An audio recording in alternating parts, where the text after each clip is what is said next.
In today's video, my top 5 action figures at the halfway point of 2024. Comment below with your top 5 action figures of the first half of 2024. Let's jump right into it with some figures that didn't quite make the cut, but are pretty rad anyway.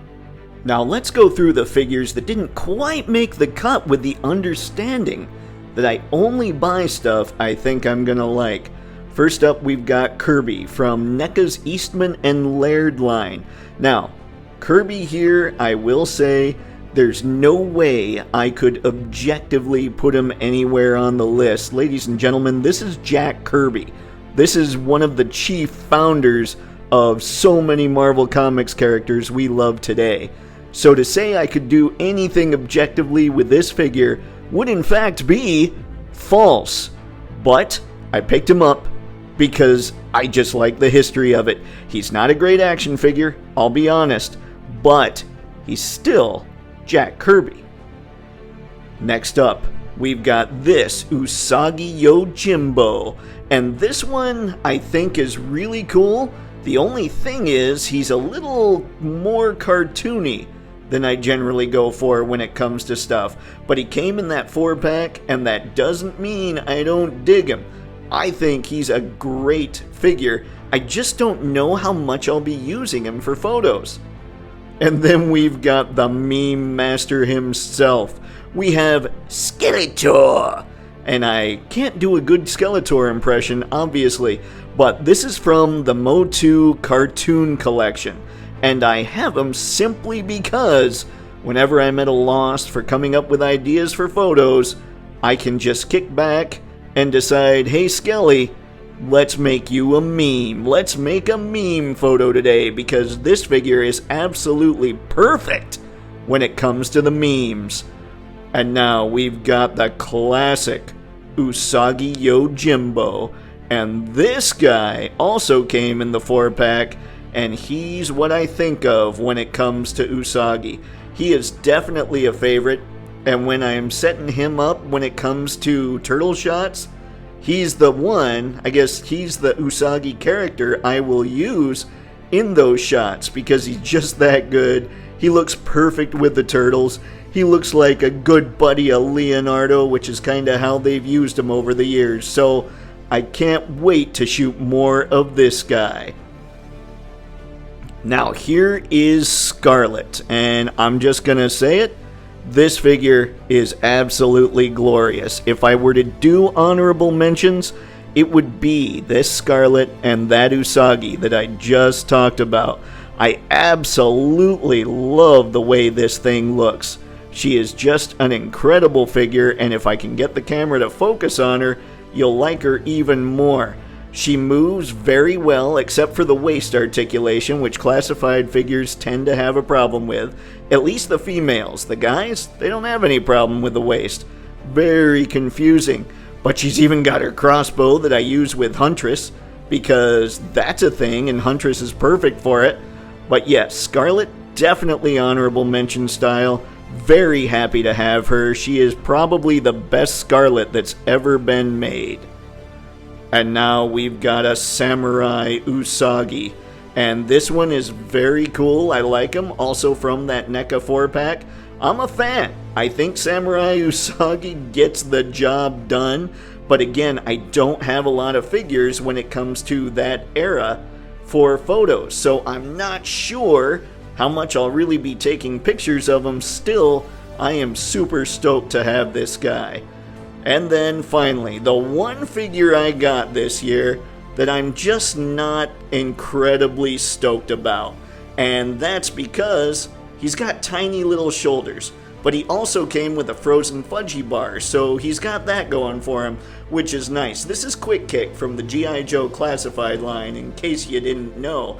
And that frozen fudgy bar, that's basically why you get him. And while I was prepping him for this video, one of the pegs snapped in his wrist, so that's another reason for Quick Kick to kind of drive me nuts. Still, I think he looks good, it's just those shoulders bug me. I should be able to use him for photos, or another one if I have to replace it because of those shoulders. And now, here are all 7 of those figures lined up. And like I said earlier, I don't get things I don't think I'm gonna like. And aside from Quick Kick, I'm a big fan of all these figures. Remember that everything you see in the video will be available via affiliate links in the description below. Consume! That's my Duke voice. And now, on to number 5! By a hair. Coming in at number 5 is the Space Usagi from the NECA Usagi Yojimbo 4-pack. And this is a total surprise for me. Generally, when it comes to any kind of figure, I go for the original look first, which would be that Usagi right there in the middle. But for whatever reason, I just really dig this figure. He's about as articulated as you can be when it comes to a tiny figure like this. Obviously, he's NECA, so he came with all kinds of extras. That whole 4-pack just has tons of extras. He's got a little laser sword. He's got a nice little space gun. His whole mask is just cool. Obviously, with NECA anyway, it always feels like the paint is so good. It feels like the details are just there. He feels good. He looks good. He's just an incredible figure. I need to take a whole lot more photos with this guy because, quite simply, he just makes me happy. This thing is just awesome. So if you have an opportunity to get one of the Space Usagis, even if you can't get the 4-pack anymore, hey, do it. Cause somehow this thing has surprised me, and I think he'll surprise you as well.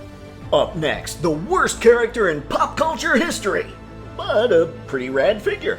Coming in at number 4 is the character I all love to hate, but I have to say, the action figure is really good. Ladies and gentlemen, we have the Retro Duke from the G.I. Joe Classified line.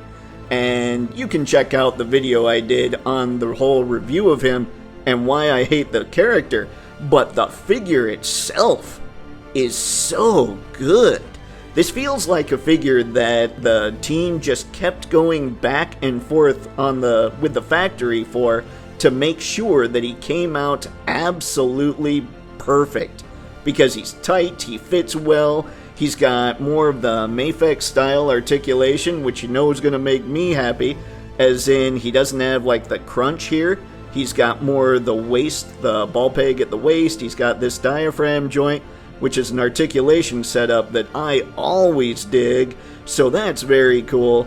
The head sculpt is really good for Duke here.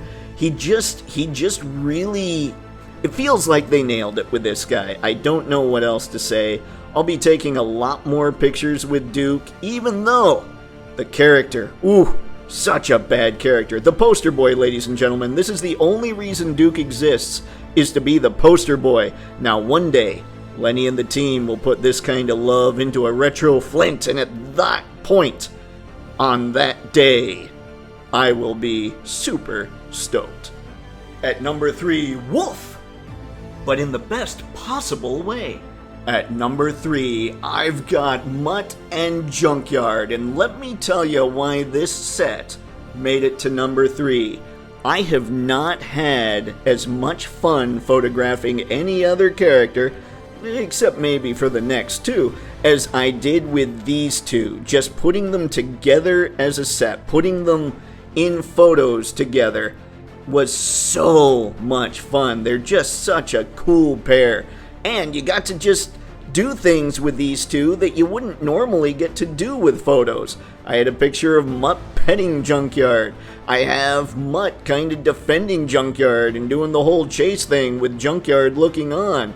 The characterization they gave these 2 in the cartoon was a blast, and I feel it as I'm messing with the figures themselves every time I decide I need to take a picture of them. Really, I just need to take more pictures, but these 2, when it comes to photos, it just doesn't get much better. Like I said, I had an absolute blast doing the review of these guys and taking those pictures. This is one of those sets that genuinely, if you're just an action figure collector at all, or hey, if you like dogs, you probably want to pick this up just because it's so much fun. Up next, somebody who doesn't say cowabunga all that often. He's more about the rage thing. At number 2 with an arrow, too soon, is everybody's favorite angry turtle, NECA's Raphael from the Last Ronin line. And let me tell you what it is about this figure that makes him so gosh darn special. One, you can get him in all kinds of poses. This plastic that they used for like the armor pieces and the shell and all that, it's a little softer, so he can do a little more at the hips, which is really cool. He also feels a lot more like an action figure. Those who've picked up a lot of NECA figures in the past know what I'm talking about. Sometimes the plastic feels a little almost too hard, almost too brittle. Sometimes things snap because of that. This Raphael feels like he belongs in an action figure collection. He feels like he can move like those action figures. Check out just this crazy range for a turtle compared to most of what NECA does when it comes to the elbows. Now, they've gotten better at this, but these Last Ronin figures, from what I understand, are just incredible. I'm gonna need to get more, especially if this Raphael's anything to go by. But yeah, you can pose him like mad, you can make him all angry with this sculpt, the other sculpt. He still doesn't look happy, but I'm just super stoked with this guy. All the detail, all the paint is great. The size look awesome. Yay, focus. But the coloring on all of it, it's just so good. This Raphael really, he just makes me happy, which is crazy. I love NECA's stuff, but Raph just takes it a step further. And that, ladies and gentlemen, is why you probably need to grab this guy, especially, and most importantly for this channel, if you're into action figure photography. And maybe the Teenage Mutant Ninja Turtles. I didn't get much in the first half of 2024, but I find it hard to believe that even if I'd gotten all the things, any of them would have topped this next figure. And finally, coming in at number 1 is this MAFEX Nightfall Night Crusader Batman. And let me tell you something, ladies and gentlemen, I love the MAFEX action figure line, so the fact that a MAFEX figure would come in at the top spot at the halfway point really is no surprise to me. What is a surprise to me is just how much I dig this figure. This thing stands toe-to-toe with the MAFEX Hush Batman. And for those who don't know, the MAFEX Hush Batman was my very first MAFEX figure, and in fact turned me into a MAFEX snob. Or, you know, an action figure snob overall. So the fact that this guy can stand toe-to-toe with him is pretty impressive. I absolutely adore the detailing on him. From the yellow bat symbol going on there to the capsule belt. This is the Batman I grew up with, and I almost don't want to sit here and waste your time talking about what all this thing can do, because it's a MAFEX figure. Anybody who has a MAFEX figure knows that they can do all kinds of things. One thing I do want to bring up is one thing that kind of hindered the Hush Batman is just how huge the cape was. This cape is a lot smaller, and because of that, it's a lot easier to mess with the wire in the cape. So that's a bonus point for this Batman, and it really shows. It makes for great photos. It makes for insane dynamism. He also came with a crazy Kelly Jones head sculpt that just looks psychotic, which is kind of perfect for certain versions of Batman, so I love that. So this guy, yeah. Number 1 with a Batarang. This thing is absolutely beautiful, and if you can only get one MAFEX this year, well, it's probably Bane, but if you can only get 2 MAFEXs this year, you definitely want to pair this guy up with your Bane so the Bat can be broken, which seems a little off. That's probably not how I should have ended this. Oh well. And there you go, ladies and gentlemen. Those are my top 5 favorite action figures of the first half of 2024. Now do me a favor and comment below and let me know, what are your top 5 figures of 2024 so far?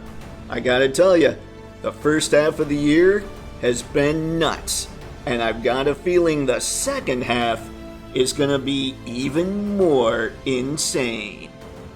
And that, ladies and gentlemen, is, well, all I gotta say about that. As always, thanks a ton for taking time out of your day to check out this video. It's what I like to say is massively appreciated. So until next time, have fun and happy snapping. See ya. I wonder what the second half of 2024 is gonna be like. I know MAFEX is gonna do everything in its power to break me. Basically, everything NECA shows off at SDC is always awesome, and by the way, this is being done before SDCC, which is just gonna be nuts. Classified's still looking good. I'm gonna need to start picking up a lot more Action Force. You've got Jada Toys, which I haven't gotten anything from yet, plus whatever other surprises await us in the second half of the year. Genuinely, I have no idea what my figure of the year is gonna be.